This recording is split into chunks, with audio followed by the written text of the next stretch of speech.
ஒரு அப்பா வீட்டில் கிடா வெட்டி சமைச்சிட்ருக்காரு. தன் பையன்கிட்ட சொல்லி அனுப்புறாரு. போயிட்டு சொந்தக்காரனை கூப்பிட்டு வா, நம்ம எல்லாம் ஒன்றா சந்தோஷமாக சாப்பிடலாம். இந்த பையன் வெளியே போயிட்டு அவனுக்கு ஒரு யோசனை தோணுது. எங்கள் வீடு பத்திட்டு எரியுது, காப்பாற்றுவாங்க காப்பாற்றுவாங்கன்னு சொல்லிட்டு கூச்சலிடுறான்.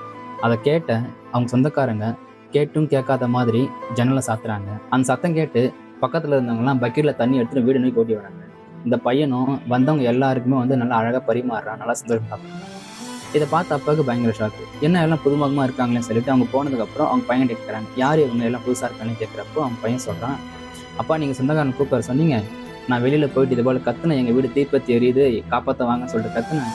நம்ம சொந்தக்காரங்க யாருமே வரல காப்பாற்ற, ஆனால் இவங்க தான் வந்தாங்க காப்பாற்ற. அதனால தான்ப்பா நான் இவங்களோட உட்காந்து சாப்பிட்டு சந்தோஷமாக இருந்தேன் அப்படின்னு சொல்கிறேன். இதுலேருந்து என்ன தெரியுதுன்னா, சொந்தன்றது நம்ம சந்தோஷத்தில் மட்டும் இருக்கிறவங்க கிடையாது. நம்ம கஷ்டப்படும் போதும் நமக்கு ஆறுதலாகவும் உறுதுணையாகவும் நம்ம கூடவே நிற்கிறவங்க தான் உண்மையான சொந்தம்.